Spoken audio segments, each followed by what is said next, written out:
Mangunguha ako ng wild pipino. Ang dami pala dito eh. Kung hindi ako nagsisilip sa mga gilid-gilid ng damo.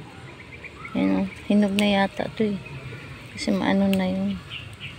Ayan. Saan pa ba? Sinilip ko ito kanina, marami eh. Hindi mahalata eh. Kasi maliliit yung iba oh. Hindi mahalata siya. Ang dami. Ang dami guys oh.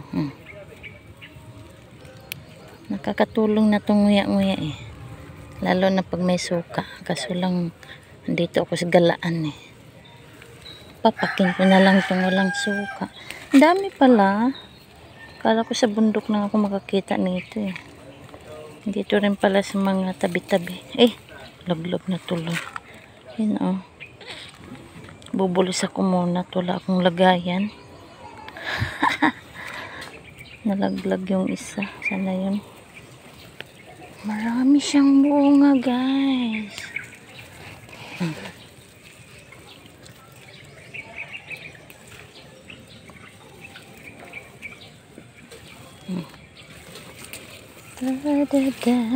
Dami no. Yung iba kasi gumagapang sa lupa, kaya kailangan mo rin siyang nalungkatin. Nung umakyat kami sa bundok, ganitong ginagawa. Inano namin sa lupa, inalungkat. Inangat ko yung ano, damo.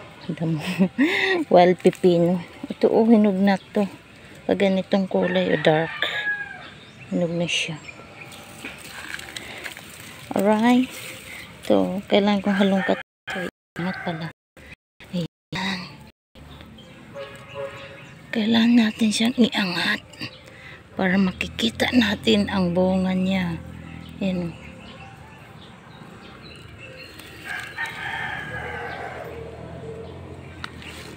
Aray ko ah. Saan pa? Aray, laglag ng bag ko ay.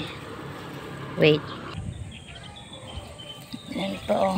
Ang dami pa pala. Nalungkat ko na lahat-lahat. Meron pa rin hagilap. Ayan.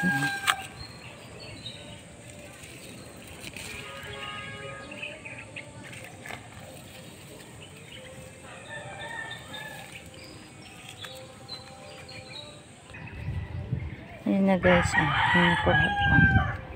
Maghagilap ako rito kung marami pang gumagapang.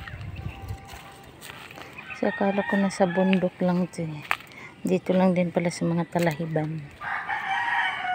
Yan guys, malinis naman to. Kainin na lang natin.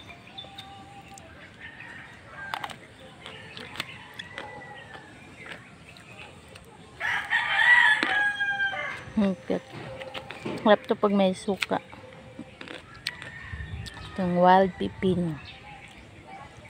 Ayan, thank you for watching.